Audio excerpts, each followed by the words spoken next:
पुराने ढंग का सन्यासी क्यों नहीं बनाया? बिल्कुल ठीक कहते हैं। पुरातन काल के सन्यासी जन तो आत्मज्ञान पाकर एकांत में रहते, पर स्वामी जी इस समाज का दुख दूर करना चाहते हैं। इसलिए श्री हनुमान जी भी इन वानरों का दुख दूर करना चाहते हैं।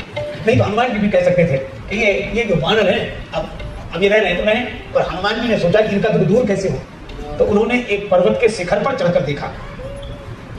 पर्वत का शिखर, अब यह एक अद्भुत बात है। पर्वत क्या है?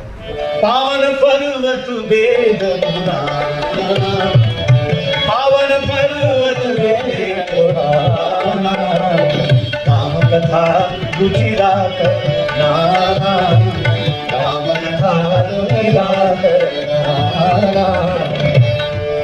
श्री हनुमान जी ने पर्वत के शिखर पर जाकर देखा। अब शिखर तो सर्वोच्च ऊंचाई है और पर्वत का शिखर, अब इसका आशय यह है कि हम भी अगर समस्या का समाधान चाहते हैं तो पर्वत की सबसे ऊंची चोटी पर जाकर देखें। श्री हनुमान जी ने इन पर्वतों की चोटी पर जाकर ही देखा। और पर्वतों की चोटी का आशय क्या है? हनुमान जी ने इन सदग्रंथों में सार के रूप में क्या है सो देखा। इसमें हनुमान जी ने ऊपर जाकर देखा तो ऊपर जाने पर उन्हें एक चीज दिखाई पड़ी। क्या? एक गुफा। बहुत खल प्रक्षिणते ही माही, बहुत से खल उसमें प्रवेश करते हैं और पानी पीकर लौटते हैं, फलाहार करके लौटते हैं। श्री हनुमान जी ने उस गुफा को देखा, समझ गए यह प्यास इस गुफा के भीतर जाए बिना बुझ नहीं सकती। इसीलिए उन्होंने बंदरों से कहा कि तुम लोग अपनी तृषा शांत करना चाहते हो तो इस गुफा के भीतर चलो। और जैसे श्री हनुमान जी ने प्रस्ताव लिखा तो वानरों के प्रमुख श्री अंगद जी ने कहा कि हम तो गुफा के भीतर जाएंगे ही नहीं। क्यों? ये गुफा हमारे कुल के लिए अच्छी नहीं। हमारे पिता बाली और चाचा सुग्रीव का झगड़ा ही इसी गुफा के पीछे हुआ। बाली चले गए, सुग्रीव बाहर रहेंगे। तब से हमने निश्चय कर लिया कि गुफा में तो जाएंगे नहीं आगे आगे चलकर, तो फिर जाए कौन? तब कहा कि जिसने गुफा बताई वही जाए। तब गुफा बताई किसने? हनुमान जी ने। आगे गए हनुमंत लीला, आगे गए हनुमंत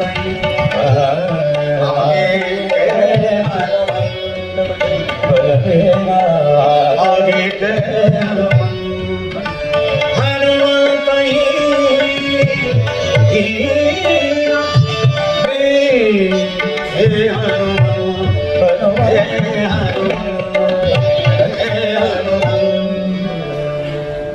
अब ये बंदर खोजते खोजते भटक रहे, प्यास के मारे परेशान। श्री हनुमान जी को आगे किया तो गुफा में तुरंत प्रवेश कर गए। बैठे विवर विलंब न कीना। और इसका आशय यह है कि गुरुदेव को आगे कर लो। श्री हनुमान जी कौन? जय जय जय हनुमान गोसाई, कृपा करो गुरुदेव की नाई। और गुरुदेव को आगे कर लो तो फिर इस गुफा में प्रवेश सहज हो जाता है। और यही किया वानरों, श्री हनुमान जी को आगे किया। और इसका आशय यह है कि गुफा में प्रवेश करने के लिए गुरुदेव ही आगे आगे चले तभी प्रवेश करेगा। आश्चर्य, ये गुफा कौन सी है? अगर विचार करके देखा जाए तो अंतर्मुखता ही यह गुफा है। और कोई भी व्यक्ति बिना गुरुदेव के आगे चले बिना अंतर्मुखी हो नहीं सकता। इसीलिए श्री हनुमान जी को आगे आगे किया।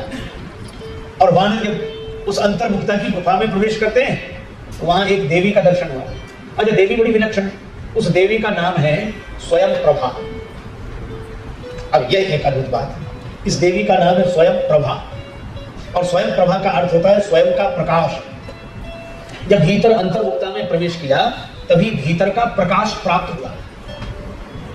अभी भीतर का प्रकाश क्या है? अगर हम लोग विचार करके देखें तो एक बार एक सज्जन मुझसे कह रहे थे कि ये भीतर का प्रकाश हमें तो समझ में नहीं आता। पर भगवान श्री कृष्ण ने कहा न तद्भासयति सूर्यो न शशांको न पावकः यद् गत्वा न निवर्तन्ते तद्धाम परमं मम। उसे सूर्य प्रकाशित नहीं कर सकता, चंद्र प्रकाशित नहीं कर सकता, अग्नि प्रकाशित नहीं कर सकता। वही सबका प्रकाशक है, वह स्वयं प्रकाश है। अच्छा, स्वयं प्रकाश दिखता कैसे? चलो मैं आपको एक बात बताऊं। आप रात्रि में सोते हैं तो सोते समय क्या करते हैं? लाइट बुझा दी, नींद नहीं आ रही, लाइट। तो पहले तो लाइट बुझा दी, कमरे के किवाड़ बंद कर लिया, फिर सोए तो आंख बंद कर ली। आंख बंद करने के बाद चादर ऊपर से ओढ़ ली। अब आप विचार करना, लाइट नहीं है, आंख बंद कर ली, आंख खुली नहीं है, चादर आपने ओढ़ रखी है। पर रात्रि को जब आप स्वप्न देखते हैं, अब आप विचार करो ये स्वप्न किस प्रकाश में दिखाई देता है? कहती महाराज रात को हम वहां गए, वहां से वहां गए, हमने ऐसा देखा और वैसा देखा, और बहुत साफ साफ दिखा महाराज, इतना साफ स्वप्न दिखा। ये स्वप्न किसके प्रकाश में दिखता है? यह स्वप्न जिसके प्रकाश में दिखता है उसी को स्वयं प्रभा बोलते हैं। पर स्वयं प्रभा का अनुभव भीतर जाने पर ही होता है, और जागा हुआ व्यक्ति ही भीतर जाएगा, और गुरुदेव का अनुगमन करके ही कोई भीतर जाएगा। स्वयं प्रभा ने कहा अब तुम लोग जल पियो, पहले फलाहार करो। वानरों ने जल पिया, फलाहार किया, फिर अपने पास बुलाया। श्री सीता जी तुम्हें मिली? सब बंदर उदास होकर बोले नहीं मिली। कैसे खो जाए? तो आप क्या समझती हैं कि हम वन में आंख बंद करके घूमते रहे? हमने आंख खोलकर एक एक कोना देखा है, सीता जी नहीं मिली। स्वयं प्रभा ने कहा इसीलिए तो नहीं मिली, क्योंकि तुम श्री सीता जी को आंख खोलकर देख रहे हो। दुनिया को देखना हो तो आंख खोलकर देखो, और दुनिया वाले को देखना हो तो आंख बंद करके ही देखना चाहिए। श्री सीता जी को देखना हो तो आंख बंद करके ही देखो, ऐसे नहीं दिखेंगे। उल्टी ही चाल चलते हैं दीवान गाने इश्क, आंखों को बंद करते हैं दीदार के लिए। इसलिए स्वयं प्रभा ने कहा कि आंखें बंद कर, तुम्हें श्री सीता जी मिल जाएंगी, मेरा वचन। और मैं श्री राम जी के पास जा गई। बंदरों ने आंख बंद कर ली, लेकिन आप बंदरों से आशा करोगे कितनी देर तक आंख बंद रखेंगे? बंदरों की विशेषता ये आंख बंद करके तुरंत खोल देते, कोई खतरा ना हो। तो इन बंदरों ने आंख तो बंद की, पर ज्यादा देर नहीं। नयन मूंदी मूंदी देख वीरा, मूंदी मूंदी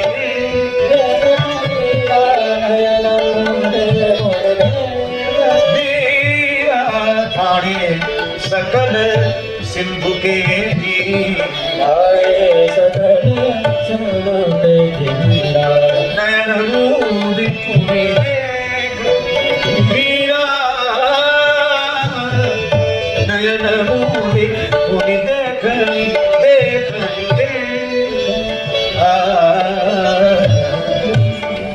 बंदरों ने आंख तो मूंदी और तुरंत खोल दी। इसीलिए तो समुद्र किनारे ही पहुंचे, सामने संशय का समुद्र हिलोरे भर रहा। इसका अर्थ यह है कि स्वयं प्रभा के वचन पर पूरा विश्वास हो गया होता तो वानर वहीं पहुंच जाते जहां सीता जी, पर थोड़ी आंख बंद की और फिर आंख खोल दी,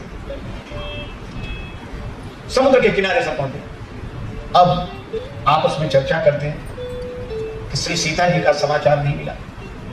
अंग्रेज जी ने कहा हमारी तो दोनों ओर से मृत्यु हो गई, यहां शुद्ध सीता कह पाई, वहां गए मार ही कपिलाई। वहां सुग्रीव जी वध करेंगे, यहां सीता जी नहीं मिली, दो प्रकार वही मृत्यु हमारी।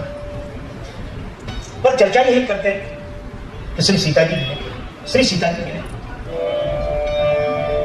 गिरी कंदरा में संपाति ने जो सुना, कहने लगा आज सवनिकों भक्षण करो, आज सवनिकों भक्षण करो, दिन को गए, बहुत दिन से भूखा हूं, आज सबको खा जाऊंगा। तब इन लोगों को लगा कि ये गिद्ध और अपशकुन, तो सब डर गए, क्या तो हमारी मृत्यु होगी। लेकिन अंगद जी ने विचार पूर्वक कहा धन्य जटायु समको नाई, धन्य जटायु समको नाई, धन्य जटायु समको नाई, धन्य जटायु समको नाई, धन्य जटायु समको नाई। जटायु जी जैसा कोई नहीं।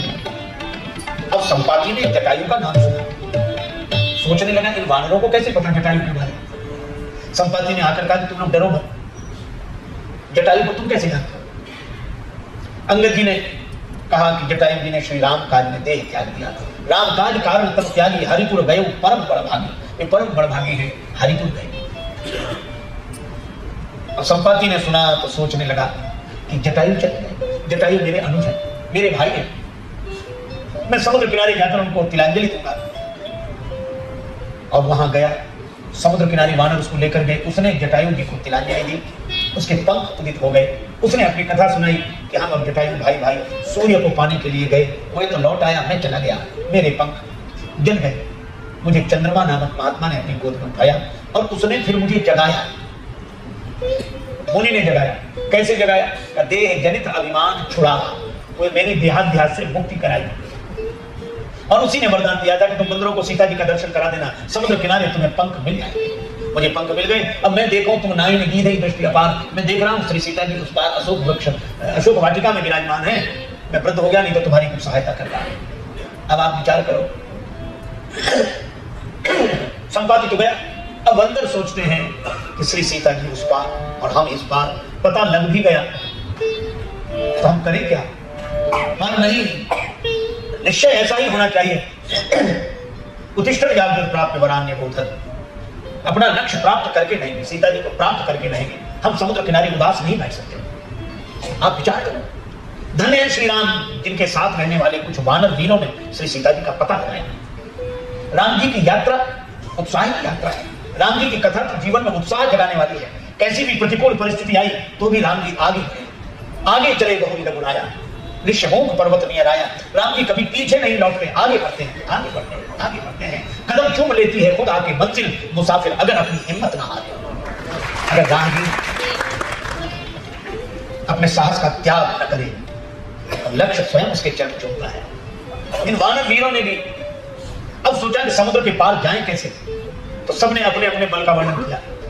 निज निज बल सब भाखा, निज निज बल सब भाखा, निज निज बल सब भाखा, निज निज बल सब भाखा। पार जाए कब संशय राखा,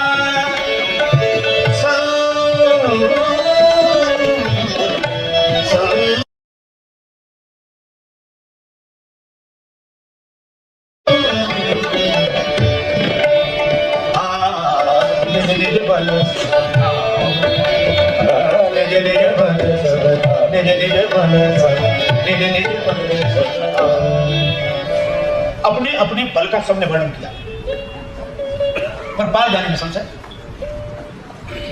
और श्री तुलसीदास जी महाराज कहना क्या चाहते हैं? वे यही कहना चाहते हैं कि अपने बल पर संसार समुद्र से पार जाना कठिन है। हमारा कितना भी बल क्यों ना हो, पर उस बल के आधार पर हम संसार समुद्र से पार नहीं जा सकते, संशय बड़ा ही रहेगा। और अगर पार भी चले गए तो लौटने में संशय। अंगद जी तो यही कह रहे जी, ये संशय का जो खेल थी बात। जामवंत जी ने कहा कि नहीं तुम्हें थोड़े भेजे। अच्छा, सभी अपने अपने बल का वर्णन करते हैं, पर हनुमान जी बोले। अच्छा, बोले क्यों नहीं? किसी ने हनुमान जी से कहा आप अपने बल का वर्णन क्यों नहीं करते? हनुमान जी बोले जिसके पास अपना बल हो सो बोले। हमारे पास हमारा बल है ही नहीं। और देखो, स्वयं प्रभा ने बड़ी सुंदर बात कही थी, आंख मूंद कर जाओ। स्वयं प्रभा स्वयं का प्रकाश, और दूसरी एक और दृष्टि से भी स्वयं प्रभा को देखें। स्वयं प्रभा माने भक्ति, भक्ति का प्रकाश। सहज प्रकाश रूप दिन राति, नहीं कछु चाहिए दिया बात। उस सहज प्रकाश को भी दिया बाती की जरूरत नहीं, सहज प्रकाश होगा। और उसने ठीक कहा सीता जी को पाना है तो आंख बंद करो। लेकिन यहाँ समुद्र किनारे सभी मानव जागे हुए, पर हनुमान जी चुप। जामवंत जी ने सोचा कि इनको जगाया जाए, इनके पास इनका बल है नहीं। हनुमान जी महाराज कैसी बात करते हो, आपके पास तो अतुलित बल धाम, अतुलित बल है। हनुमान जी ने कहा कि हाँ, हम उस बल के धाम हैं। जैसे मकान में रखा हुआ सीमेंट मकान का नहीं होता, मकान मालिक का होता है। हनुमान जी ने कहा इसी तरह हमारे शरीर में रखा हुआ यह अतुलित बल हमारा नहीं, भगवान का है। इसीलिए तो जामवंत जी ने कितनी भी प्रशंसा की, हनुमान जी को अंतर ही नहीं पड़ा। जामवंत जी ने यहीं से प्रशंसा शुरू की। पवन तनय बल पवन समाना, पवन तनय बल पवन समाना, पवन तनय बल समाना, बुद्धि विवेक विज्ञान निधान, बुद्धि विवेक विज्ञान निधान, कवन सुकार कठिन जग माही, जो नहीं होए तात तुम पाही।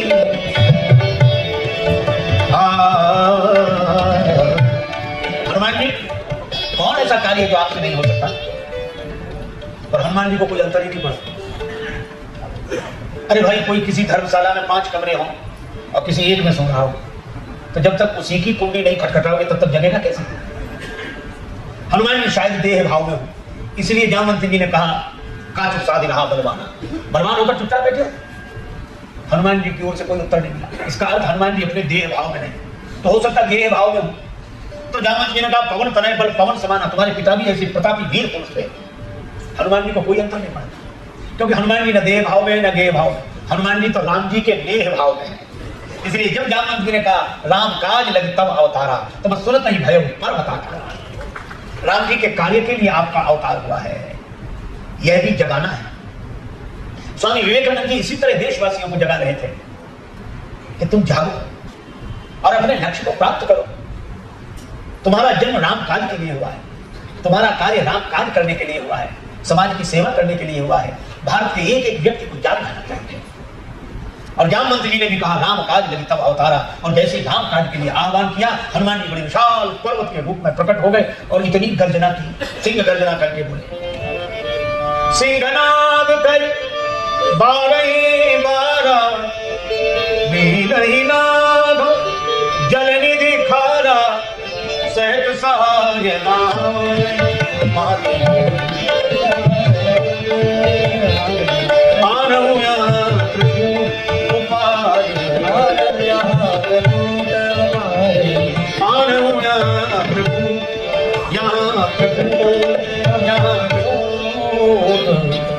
श्री हनुमान जी ने कहा ये समुद्र लांग जाना तो मेरी लीला है, रावण को शायद दल के समाप्त कर, और रावण को तो राम जी मारेंगे तो त्रिकूट पर्वत यहां उखाड़ कर ले आओ, राम जी आराम से मारते रहे। हनुमान जी जाग गए तो जरा ज्यादा जाग गए, लेकिन वे पूछते नहीं, यह उनकी विशेषता है। जानवंत में पूछूं तो ही उचित सिखावन तेज से बोले, मुझे यह बताओ मुझे कितना करना है, बस हम कितना कर सकते हैं महत्व इसका नहीं है, हमें कितना करना है महत्व इसका है।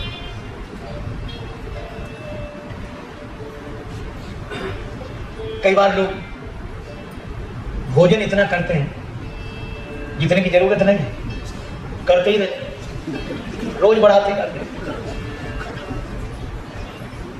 एक बार कोई पंडित जी गए निमंत्रण में, वहां इतना ज्यादा भोजन हुआ, बड़ी तेजी से लौट कर आए, कहने जल्दी खा पीछा, जल्दी इतना खड़ा नहीं रह सकता, सोम का खान पीछा। तो उनकी बहू रोने लगी कि बेटी तुम क्यों रोती, काम तो इसलिए हमारे तो भाग फूट गए तो हम ऐसे घर में आए, हमारे यहाँ तो वहीं से लदे आते थे खाट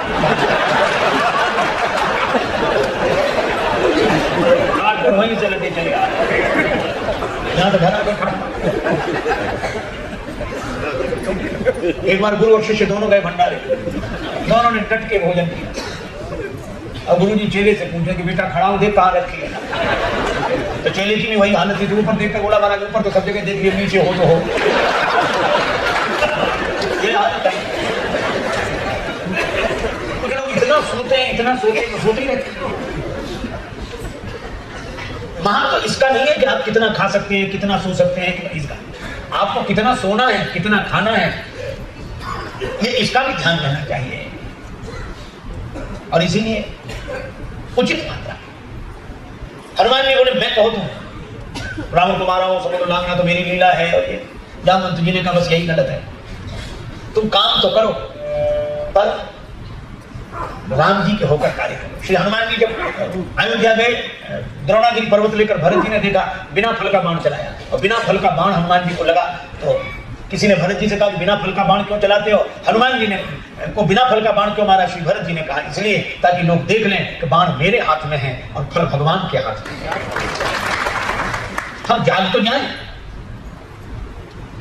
हम कर्मठ हो, कर्मपरायण हो, लेकिन भगवान के हाथ से नियंत्रित हो, यही हमारी विशेषता होना चाहिए। उत्तिष्ठत् जागृत प्राप्त वरान्य बोधन। श्री हनुमान जी ने जब ऐसी बात कही तो ऐसे ही लगता है कि एक आदमी के दांत में दर्द था, डॉक्टर के पास गया, डॉक्टर साहब दांत में बहुत जोर का दर्द है, पुराने समय की बात नहीं होगी, तब शायद शून्य करने की कोई व्यवस्था नहीं थी, तो डॉक्टर ने कहा निकाल देते हैं, मुझे बड़ा दर्द होगा, दर्द थोड़ा बहुत सहन करना। कहने लगा महाराज हिम्मत नहीं होती, डॉक्टर से कहा हमारी तो हिम्मत नहीं होती। डॉक्टर ने कहा तो एक काम करो, क्या कुछ नशा वशा करते हो? गाँव में रहने वाले तो हाँ थोड़ा बहुत तो करते हैं। तो उन्होंने अपने अस्पताल के सेवक से कहा इसको पिलाओ, तो नशे में निकलवा लिया, बात तो ठीक थी, उसे पिलाया, तो कहा दांत निकलवाने की हिम्मत आई कि थोड़ी थोड़ी आई। डॉक्टर ने कहा अच्छी तरह पिलाओ, उसको पिला। अब डॉक्टर ने कहा कि तुम्हारी दांत निकलवाने की हिम्मत आई तो उठकर बैठ गया, बड़ी बड़ी मूंछों का हाथ घुमाते बोले देखें किसकी हिम्मत है जो। डॉक्टर ने अपना माथा पीटा जिससे पहले भी अच्छा था। तो कई बार हम लोग जाग जाए तो ऐसे ना जाग जाए, हनुमान जी ऐसी ना। और जामवंत जी ने एक ही बात कही, इतना करहु तात जाई, इतना करहु तात करहु तात, सीतै देख कहूँ सुधि आगी, इतना करहु तात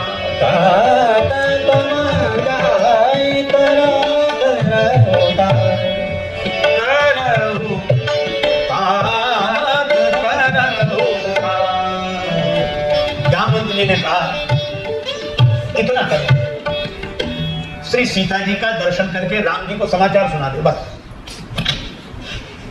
बस इतना ही करना।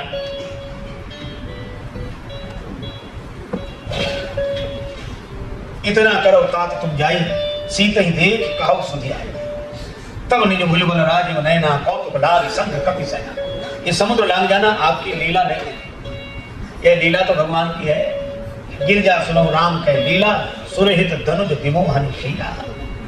बस यही विवेकानंद जी के वाक्य का यही अर्थ है। स्वामी विवेकानंद जी महाराज बार बार कहते उत्तिष्ठत जागृत प्राप्ति वरान मूढ़, उठो जागो और लक्ष्य को प्राप्त जब तक न कर लो तब तक चैन से न बैठो। श्री हनुमान जी से जामवंत जी ने इतने कहा कि बस इतना करो तात तुम जाई, सीता ही देख कहो सुधि आई। श्री सीता जी को देखकर राम जी को समाचार देते, तो जामवंत जी जानते हैं कि इनको इतना बताएंगे तो इतना करके आएंगे, इसलिए उतना ही कहा। हनुमान जी ने कहा ठीक। अच्छा जब चलने लगे तब इनकी विशेषता देखो। सुंदरकांड आरंभ हुआ तो श्री हनुमान जी सब बंदरों को प्रणाम करते, अस कहना ये सब चले हरसी हरि रघुनाथा, चले हरसी रघुनाथा, चले हरसी रघुनाथा, सब वानरों को प्रणाम किया। और जैसे हनुमान जी ने बंदरों को प्रणाम किया तो बंदरों के हाथ में आंसू आ गए। बंदरों ने कहा कि तुम हमें प्रणाम करते हो तो हमें लगता है कि समर्थ तो तुम हो, पार तो तुम जा रहे हो, हम तो सब असमर्थ हैं, हम तो इसी पार हैं, ये तुम ही उस पार जा रहे हो और उस पार जाने वाले होकर भी हमें प्रणाम कर रहे हो, ये तुम्हारी बड़ी कृपा है, तुम हमें प्रणाम कर रहे हो। श्री हनुमान जी ने कहा सो बात नहीं, हमने जामवंत जी से पूरी बात समझी। क्या महत्व ना इस पार रहने वाले का है ना उस पार जाने वाले का, तुम में से कोई भी उस पार जा सकता है, तुम में से कोई भी उस पार जा सकता है, लेकिन तुम्हें उस पार जाने की भूमिका नहीं मिली है, हमें उस पार जाने की भूमिका मिली है। ये वैसे ही जैसे नाटक में किसी व्यक्ति को राजा बना दिया जाए और दूसरा याचक बन जाए। याचक आता है तो राजा यही कहता है कि इनको सेवक 10,000 स्वर्ण मुद्राएं दे, वो कहता क्यों आ गया, और थोड़ी देर बाद वही व्यक्ति जो अभिनय करता है वही नाटक कंपनी से कहता है कि हमें हमारी फीस मिले तो हम क्या। आप विचार करो 10,000 स्वर्ण मुद्राएं देने वाला फीस मांगता है। इसका आशय यह है वो स्वर्ण मुद्राएं भी झूठी है और उसकी याचना भी झूठी है। ना गरीब आदमी गरीब है ना अमीर आदमी अमीर है। क्या सोचता रे पागल मनुआ, जो बीत गया सो बीत गया, क्या सोचता रे पागल मनुआ, जो बीत गया सो बीत गया, क्या सोचता रे पागल मनुआ। इस मुझे भूल गया कोई हार गया कोई जीत गया, क्या सोच रहे पागल मनुआ, क्या सोच रहे पागल मनुआ। हम चाहे यही हो जरूरी नहीं, आशाएं कभी पूरी कहीं, आशाएं पूरी कहीं, सोच तनिक सोच तनिक वासा जल का सोच संबंध घटता वासा जल कितना बीत गया सोचना है